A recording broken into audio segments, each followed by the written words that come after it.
November 23, 1943. 5:47 hours.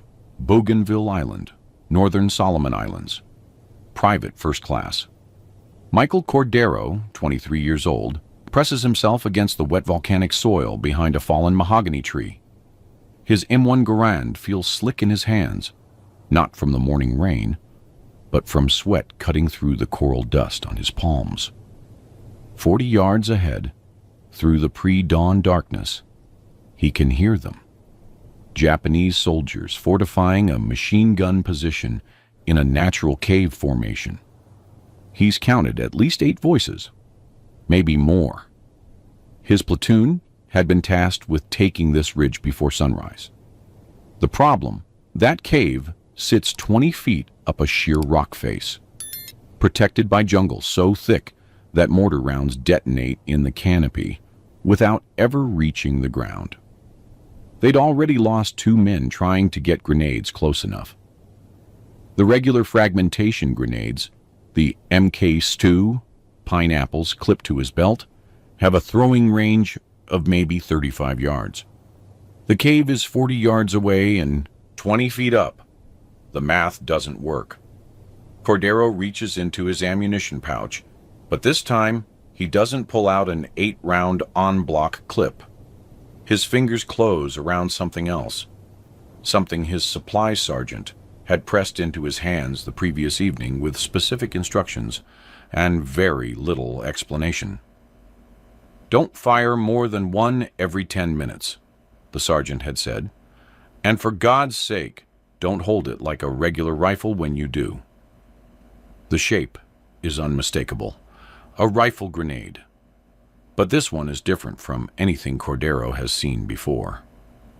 The Pacific theater of World War II presented American forces with a problem that no amount of training at Camp Pendleton or Fort Benning could have prepared them for. By late 1943, U.S. Marine and Army divisions were island hopping through some of the most hostile terrain on Earth, facing an enemy that had turned every cave, every coral ridge, every jungle hillside into a fortress. The Japanese defensive strategy relied on 3 elements: concealment, elevation, and distance. They built machine gun nests and artillery positions into natural cave systems, often 15 to 30 feet above ground level. These positions were carefully sited to provide overlapping fields of fire while remaining invisible to advancing troops until it was too late. On islands like Tarawa, Peleliu, and Bougainville, these fortifications inflicted casualty rates that shocked commanders back in Washington. Standard American infantry weapons of 1943 couldn't effectively engage these elevated, hardened positions. The M1 Garand rifle, revolutionary as it was, fired a .30-06 Springfield round, designed for anti-personnel work at ranges of 500 yards or less against visible targets. The Browning automatic rifle provided suppressive fire, but couldn't penetrate coral or volcanic rock. The M1 carbine, issued to officers and specialists, was even less effective against fortifications. Hand grenades required soldiers to close to within 35 yards, suicidal against a prepared defensive position. The MK2 fragmentation grenade, effective as it was, weighed 21 ounces and had a casualty radius of about 15 yards. But getting that grenade to its target meant exposing yourself to concentrated machine gun fire during the throwing motion. On Tarawa alone, November 20th, 1943, Marines suffered 3,407 casualties across 76 hours of fighting. Field reports consistently identified the same problem: inability to suppress or destroy elevated defensive positions without unacceptable losses. Mortars offered indirect fire, but proved frustratingly ineffective in jungle terrain. The standard 60mm M2 mortar could lob high explosive rounds in a high arc, but Pacific Island jungles had canopy layers, sometimes exceeding 120 feet in height.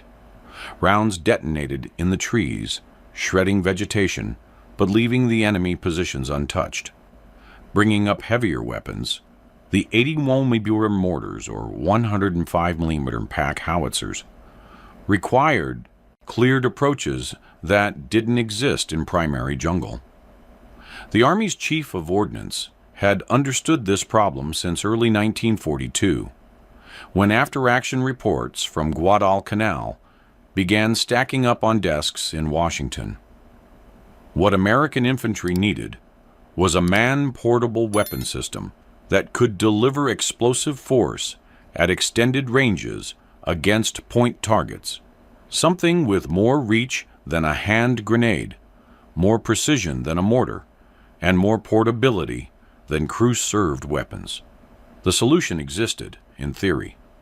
Rifle grenades, explosive projectiles launched from the muzzle of a standard infantry rifle, had been used extensively in World War I by French, British, and German forces. The French Vivian Bessières rifle grenade and the British Mills bomb rifle attachment had proven the concept. By attaching a launching adapter to a rifle and using a special blank cartridge or a standard round with the bullet removed, a soldier could theoretically launch a grenade 150 to 200 yards with reasonable accuracy. But the M1 Garand presented unique engineering challenges. Unlike the bolt-action rifles of the previous war, the Garand was a semi-automatic weapon with a complex gas-operated reloading system. The gas system relied on a specific pressure curve from the 30 .06 cartridge firing through an unobstructed barrel. Launching a rifle grenade would fundamentally alter this pressure curve, potentially damaging the rifle's operating rod or even causing catastrophic failure. By mid-1943, the Ordnance Department had tested 17 different rifle grenade designs, all with mixed results. The M7 grenade launcher, a spigot-type device that fit over the M1 Garand's flash suppressor, had been approved for limited production in May 1943. But the critical component remained in development. A grenade round specifically engineered to work with the Garand's gas system without destroying the rifle or killing the operator. That component arrived at forward supply depots in the Southwest Pacific in October 1943. It was designated the M9A1 anti-tank rifle grenade, though soldiers would quickly give it other names. The Japanese, encountering it for the first time in November 1943, would call it something else entirely. If you want to see how American ingenuity turned the M1 Garand into a weapon system the Japanese never planned for, hit that like button and subscribe for more forgotten weapons of World War II. Back to Private First Class Cordero, pressed against that volcanic soil as dawn approaches. The object Cordero pulls from his ammunition pouch weighs 21 ounces, exactly the same as an MK2 hand grenade, but it's shaped like nothing he's carried before. The M9A1 rifle grenade is 14 inches long, roughly the length from his elbow to his fingertips. The body is a hollow steel cylinder, 2.36 inches in diameter, painted olive drab with yellow markings that read M9A1AT in stenciled letters. The design is elegant in its simplicity, which is precisely what makes it dangerous if mishandled. The front end, the business end, contains 4.2 ounces of TNT in a shaped charge configuration. This isn't the fragmentation charge of a standard grenade. It's designed to concentrate explosive force in a single direction, penetrating armor plate up to 2 inches thick, or creating a devastating pressure wave inside enclosed spaces. Behind the explosive charge sits a base detonating fuse that arms itself after the grenade travels approximately 20 yards through the air. The rear section contains the launcher assembly a hollow steel tube that slides over the M1 Garand's flash suppressor and grenade launcher attachment. Inside this tube, a carefully engineered gas bleed system solves the critical problem that plagued earlier designs. When fired, combustion gases from the rifle cartridge expand into the tube, but a series of precisely angled ports allow controlled venting of excess pressure. This venting prevents the catastrophic overpressure that would shear the Garand's operating rod while still providing enough force to launch the grenade. The M7 grenade launcher, the attachment permanently fixed to Cordero's rifle, adds another 6 ounces to the weapon's weight. It's a tubular steel device that clamps over the rifle's flash suppressor and locks into place with a spring-loaded collar. 4 stabilizing fins fold against the launcher when not in use, deploying automatically as the grenade leaves the muzzle to provide gyroscopic stability in flight. To fire the M9A1, a soldier must follow a precise procedure that Cordero had drilled exactly 3 times during a hurried training session the previous afternoon. First, rotate the Garand's rear sight to the grenade launcher position, a special elevation setting marked G that angles the barrel upward at approximately 45 degrees for maximum range. Second, slide the M9A1 onto the launcher until it seats with an audible click against the locking collar. Third, and this is where men could get killed, brace the rifle butt against the ground, not the shoulder. That last point had been emphasized repeatedly. The recoil generated by launching a 21-ounce projectile from a rifle designed for 150-grain bullets is tremendous. Firing with the butt against your shoulder could result in a broken collarbone, dislocated shoulder, or severe bruising. The proper firing position required kneeling or standing with the rifle butt braced against the ground at a slight angle, one hand gripping the stock for stability, the other reaching forward to pull the trigger. The propellant was a standard M1 30-06 cartridge. No special blanks required, though regulations specified that only ball ammunition should be used, never armor-piercing or tracer rounds which could generate excessive pressure. Upon firing, the bullet engages the grenade, transferring its kinetic energy before exiting through the ports in the grenade's tail section. The expanding gases then propel the grenade forward at an initial velocity of approximately 260 feet per second.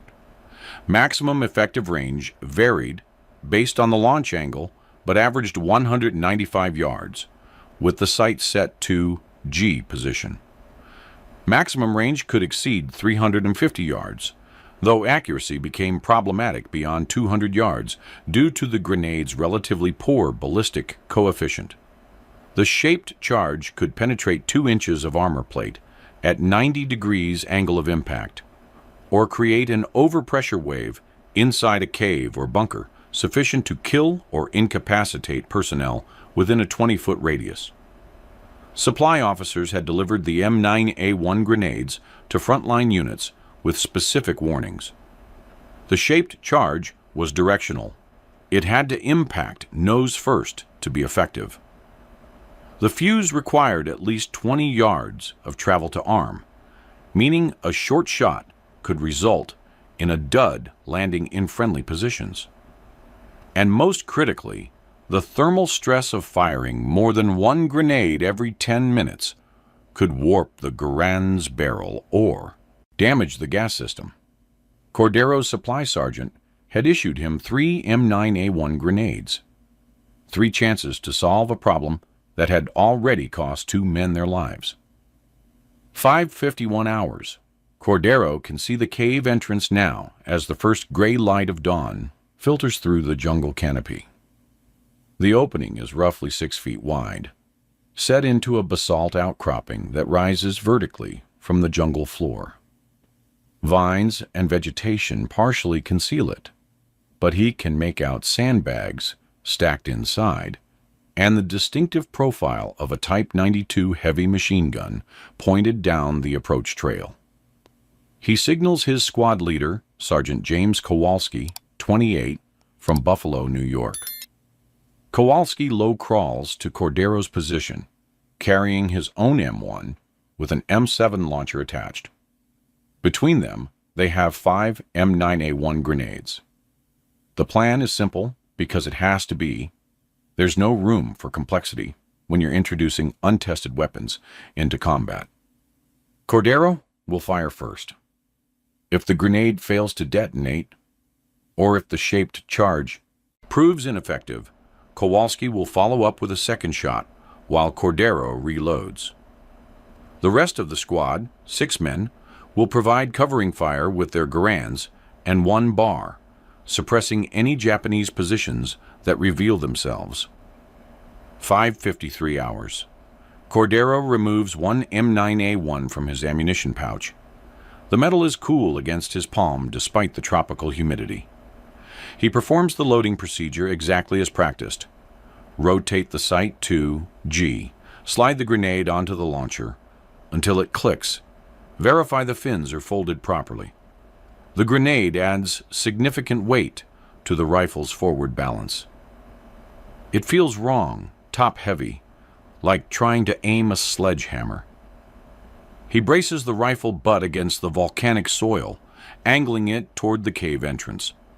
The geometry is tricky. He's estimating 40 yards of horizontal distance, plus 20 feet of vertical elevation. The trajectory will arc the grenade upward and forward. He adjusts the rifle angle slightly, trying to visualize the parabolic path. His right hand finds the trigger. The metal is slick. He can hear his own breathing, louder than it should be. 5:04 hours. Cordero pulls the trigger. The detonation is different from a standard rifle shot, sharper with a deeper concussive element. The rifle butt punches into the ground, the stock flexing under stress. Cordero watches the grenade arc upward, tumbling slightly, the fins deploying mid-flight with a sound like a playing card in bicycle spokes. For a moment, maybe 2 seconds, nothing happens. The grenade disappears into the darkness of the cave entrance. Then the world compresses. The shaped charge detonates with a sound unlike anything Cordero has heard in 7 months of combat. Not the sharp crack of a grenade or the whump of a mortar, but a deeper, harder explosion that seems to punch through air itself. The pressure wave blows vegetation outward from the cave mouth. A gout of flame erupts from the entrance, followed immediately by thick gray smoke. Silence. Complete silence for 3 full seconds. Then screaming, high-pitched, sustained, terrible screaming from inside the cave. Cordero can see movement in the smoke, figures stumbling, falling. The Type 92 machine gun is silent. 1 Japanese soldier emerges from the smoke, his uniform burning, and collapses 10 feet from the entrance. Kowalski is already loading his second M9A1. The Japanese have other positions on this ridge, and they've just learned their cave isn't safe anymore. 5:56 hours. Second grenade away. This one targets a firing slit 30 yards to the left, where rifle fire had originated during the previous night's probing attacks. The M9A1 impacts directly on the coral face beside the slit. The shaped charge punches through 18 inches of coral and detonates inside. Cordero sees the explosion's flash through multiple cracks in the coral face, the pressure finding every weakness, every fissure. No return fire from that position. Over the next 17 minutes, Cordero's squad fires 4 more M9A1 grenades, 3 direct hits, 1 miss that detonates harmlessly in the jungle canopy. By 6-12 hours, the ridge is secure. Total American casualties, 0. Japanese casualties, 17 confirmed dead, based on body count conducted after the position was overrun. The Type 92 machine gun is destroyed, its receiver cracked by overpressure. The ammunition stored in the cave had cooked off from the heat, creating secondary explosions that collapsed part of the cave roof. After-action reports would later note that the entire engagement, from first grenade launch to securing the position, lasted 21 minutes. Previous attempts to take similar positions on Bougainville had required hours of costly frontal assault or calling in destroyer fire support when available. The M9A1 rifle grenade had compressed that timeline by a factor of 10 and reduced casualties by a factor of infinite. By 7 hours, runners were already carrying word back to battalion headquarters. By 14 sure hours, every rifle company in the division was requesting M9A1 grenades. By November 25th, supply officers were reporting shortages as frontline units hoarded every round they could acquire. The M9A1 rifle grenade entered full-scale production in September 1943 at the Lake City Army Ammunition Plant in Independence, Missouri. Initial production targets called for 50,000 units per month, but by December 1943, following field reports from Bougainville, that target was revised upward to 175,000 units per month. Total wartime production would eventually reach 4.2 million M9A1 grenades by August 1945. But production numbers told only part of the story. The logistics of getting rifle grenades from Missouri to frontline positions in the Southwest Pacific involved a supply chain that stretched across 7,000 miles of ocean. Each M9A1 required careful handling. The shaped charge made them sensitive to impact, and tropical heat could degrade the explosive over time. They were shipped in wooden crates of 12 grenades each, packed in sawdust and cosmoline, with strict instructions to store below 120 degrees Fahrenheit. Reality, of course, ignored such instructions.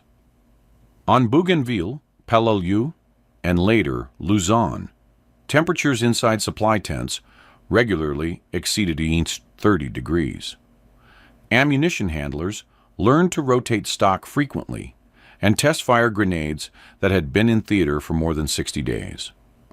Approximately 8% of M9A1 grenades failed to detonate on impact, a higher DUD rate than the 3% specification, almost certainly due to heat exposure degrading the fuse mechanisms.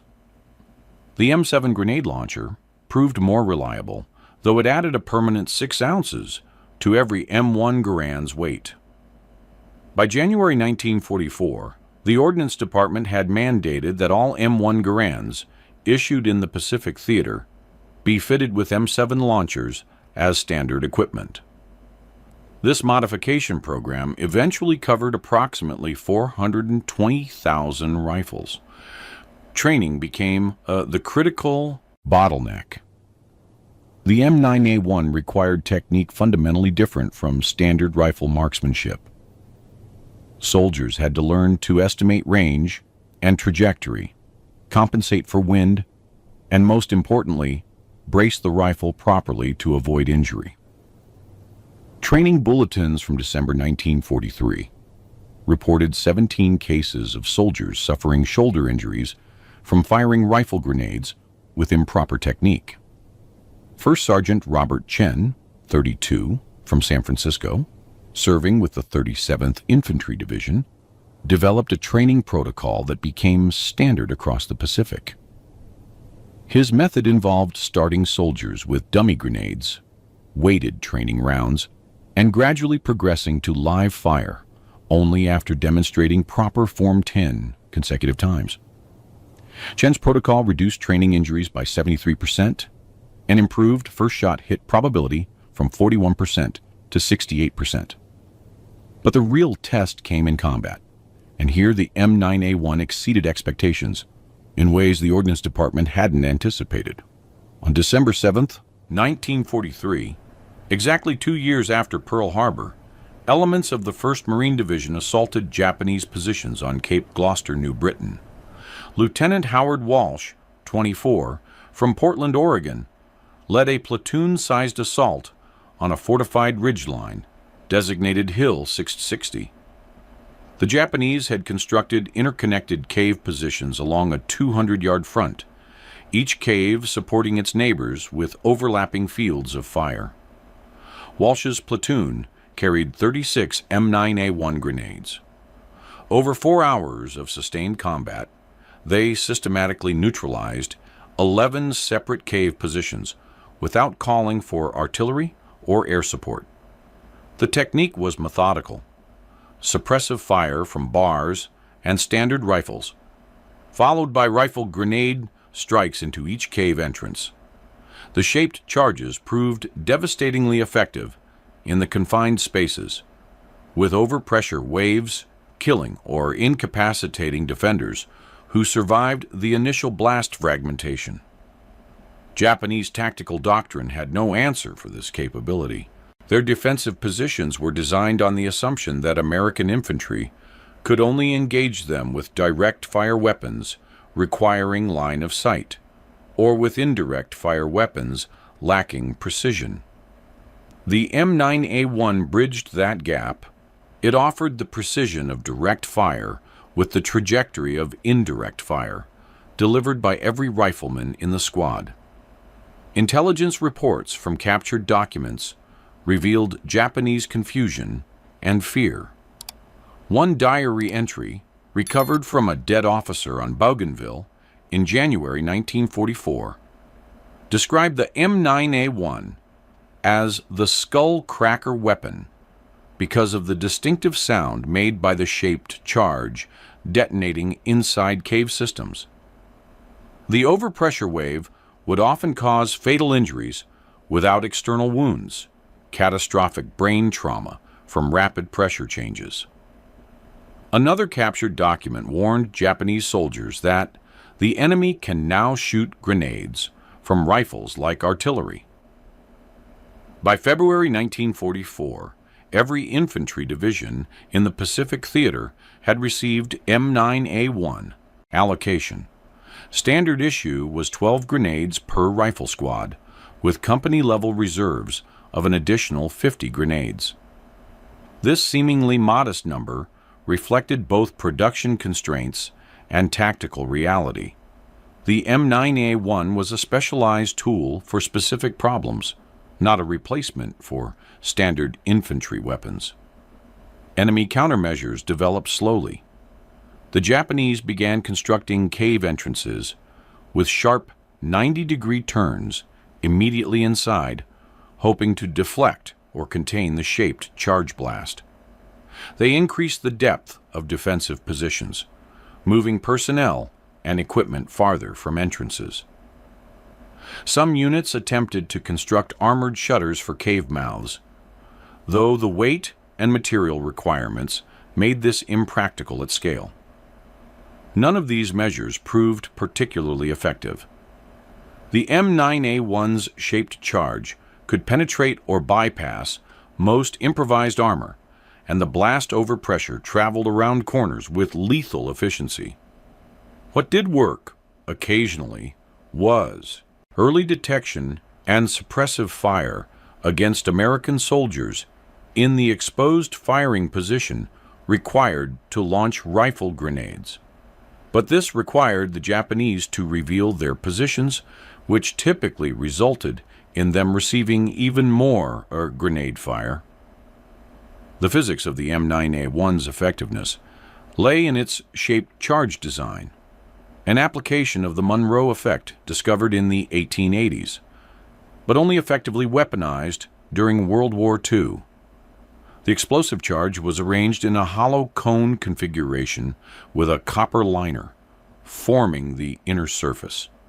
Upon detonation, the explosive force collapsed this liner, converting it into a superplastic jet of molten copper, traveling at approximately 25,000 feet per second. This hypervelocity jet could penetrate armor through a combination of kinetic energy and erosive action. The copper jet essentially drilled through steel, creating a focused point of catastrophic failure. Against 2 inches of homogeneous armor plate, the M9A1 could penetrate consistently at ranges up to 100 yards.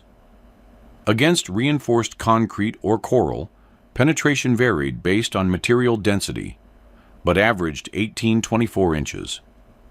Inside caves and bunkers, the physics became even more brutal. The shaped charge would penetrate the entrance or wall, then the explosive force would expand into the confined space. With no room to disperse, the pressure wave amplified, often reaching 50-75 pounds per square inch within milliseconds.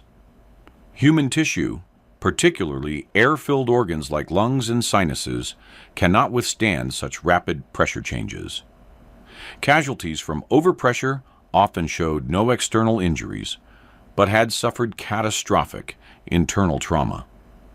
The effective range of 195 yards represented a compromise between accuracy and safety. The M9A1's aerodynamics were poor compared to standard artillery projectiles. The folding fins provided some stability, but couldn't prevent tumbling, especially in crosswinds exceeding 15 miles per hour.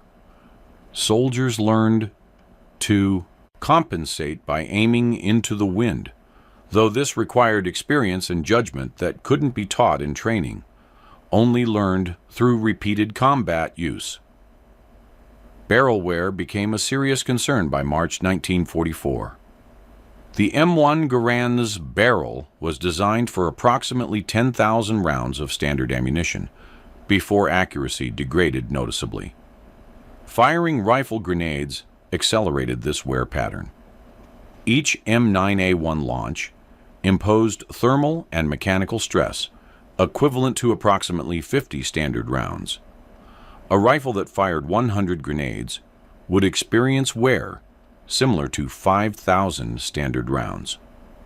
Ordnance Technical Bulletins from April 1944 recommended replacing barrels after firing 60 rifle grenades or after evidence of degraded accuracy, whichever came first. In practice, field armorers inspected barrels visually for heat stress cracks and erosion around the gas port.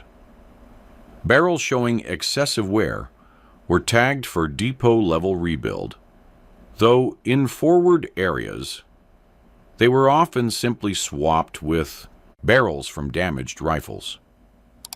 The reload cycle presented tactical vulnerabilities.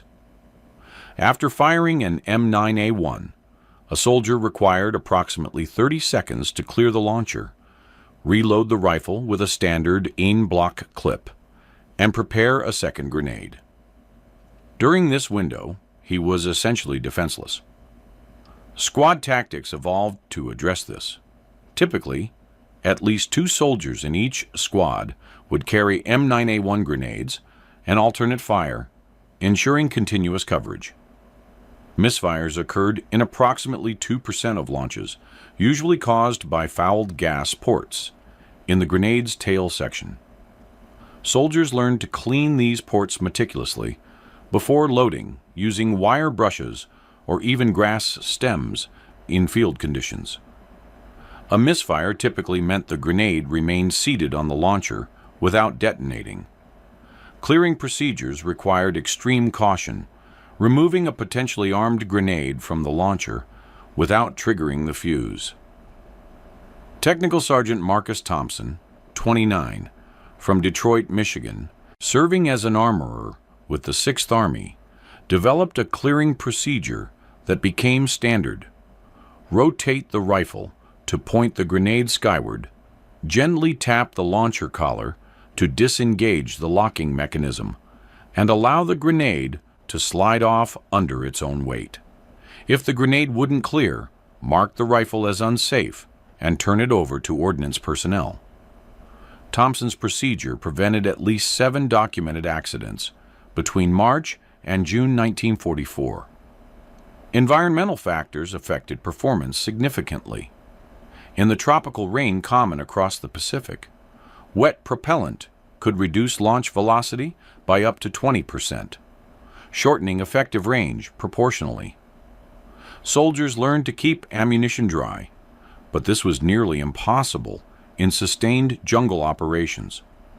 Some units reported coating cartridges with light oil or storing them in rubber prophylactic sleeves, the same waterproofing technique used for matches and cigarettes.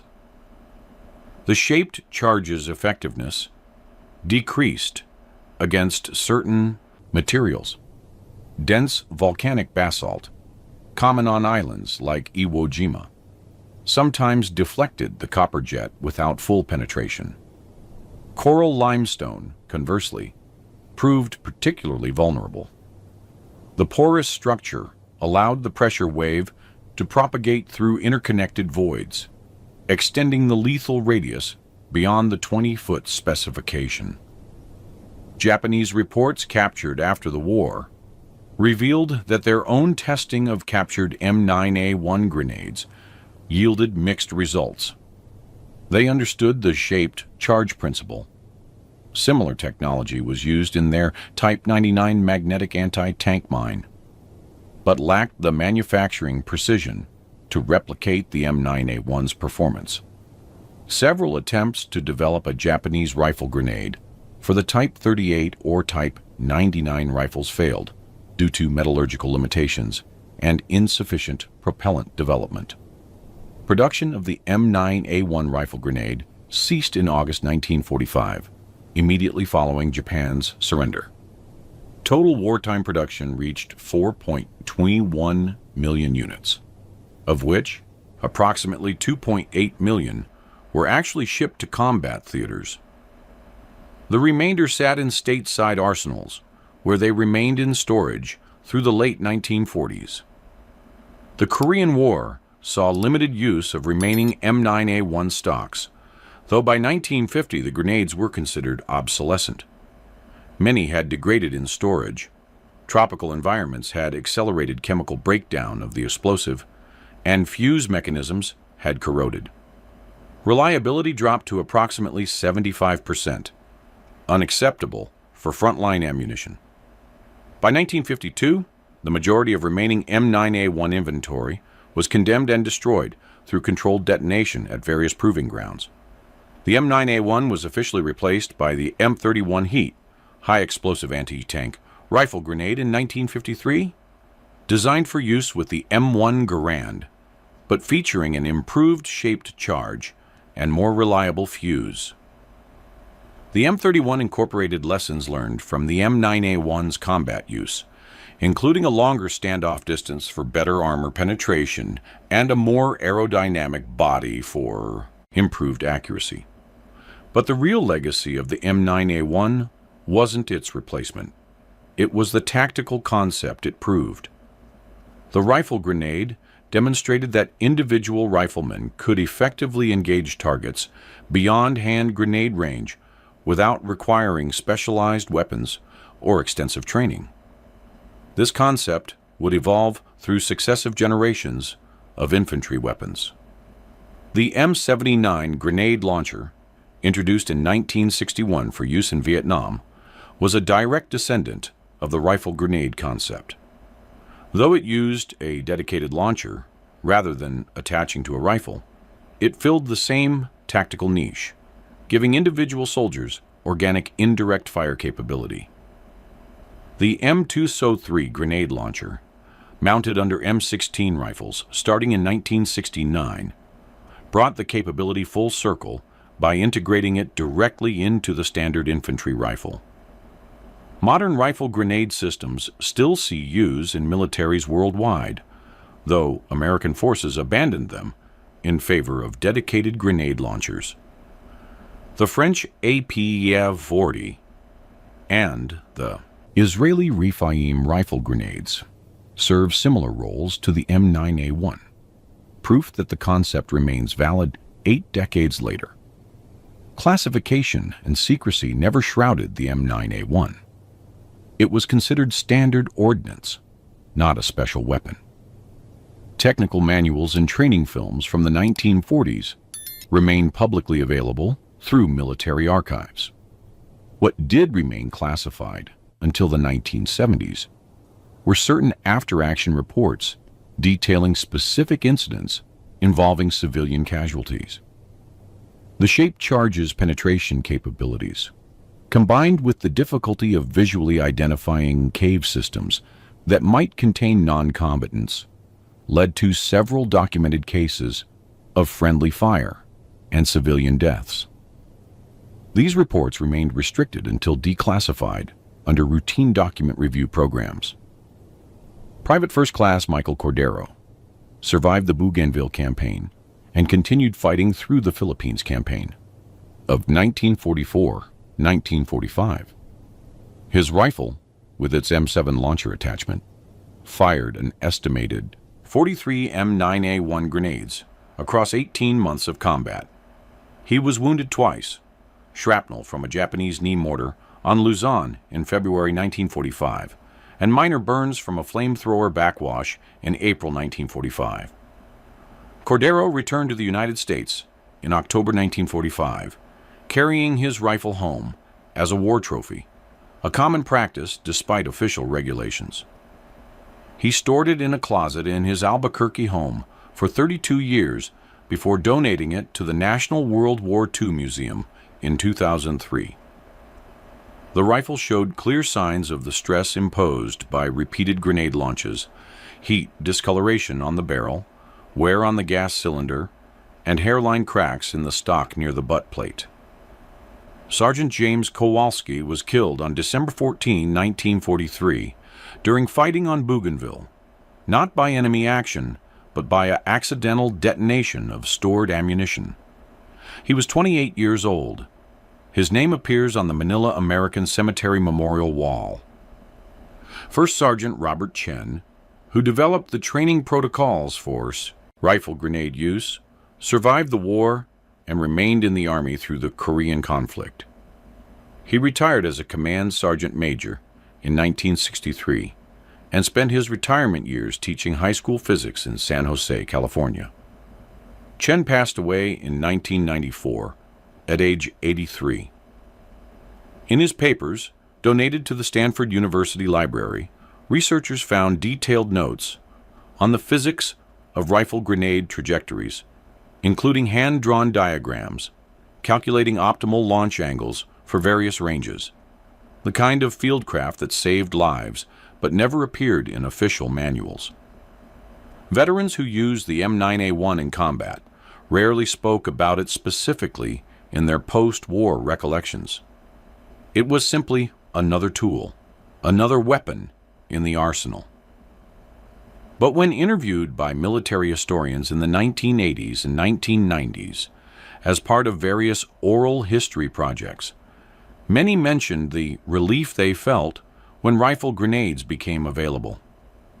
The ability to engage cave positions without having to call in artillery, which might not be available or might not be accurate enough, meant fewer situations where the only option was frontal assault. Lieutenant Howard Walsh, who led the Cape Gloucester assault, received the Silver Star for his actions on December 7, 1943. He survived the war, returned to Portland, and worked as a civil engineer. Walsh maintained contact with several members of his platoon through annual reunions until his death in 1987. At his funeral, 3 former Marines served as pallbearers. They were men whose lives he had arguably saved by using rifle grenades rather than ordering a direct assault on Hill 660. The men who died in caves destroyed by M9A1 grenades, Japanese soldiers following orders, defending positions they'd been told to hold at all costs, left their own stories. Some were found with diaries detailing the terror of fighting an enemy who could shoot explosives into their shelters. Others left letters never sent, photographs never delivered. The shaped charge that killed them was indifferent to their humanity, as all weapons are indifferent. The men who fired those grenades carried that knowledge for the rest of their lives. The M9A1 rifle grenade represents what happens when tactical necessity meets engineering ingenuity. It was never a wonder weapon, never a war winner, never the subject of propaganda films or magazine features. It was simply a tool that solved a specific problem. How do you destroy a fortified position without getting your men killed? The answer, let them shoot grenades from rifles, seems obvious in hindsight. But developing that answer required engineers to solve complex ballistic problems, manufacturers to produce millions of precision components under wartime constraints, and soldiers to master new techniques under combat stress. It required men like Michael Cordero, pressing against volcanic soil in pre-dawn darkness, trusting their lives to a weapon they'd only fired 3 times in training. If this story of innovation under pressure resonated with you, hit that subscribe button and ring the notification bell. We're exploring more forgotten weapons and tactics that shaped World War II. The tools and techniques that don't make Hollywood movies, but won real battles. Drop a comment below telling us where you're watching from, or if any of your family served in the Pacific Theater. Their stories matter, their innovations matter, and to the men who stood in exposed positions, braced rifles against the ground, and fired explosives into darkness toward enemies who wanted to kill them, we remember. The M9A1 might be obsolete, but the courage it took to use it never will be.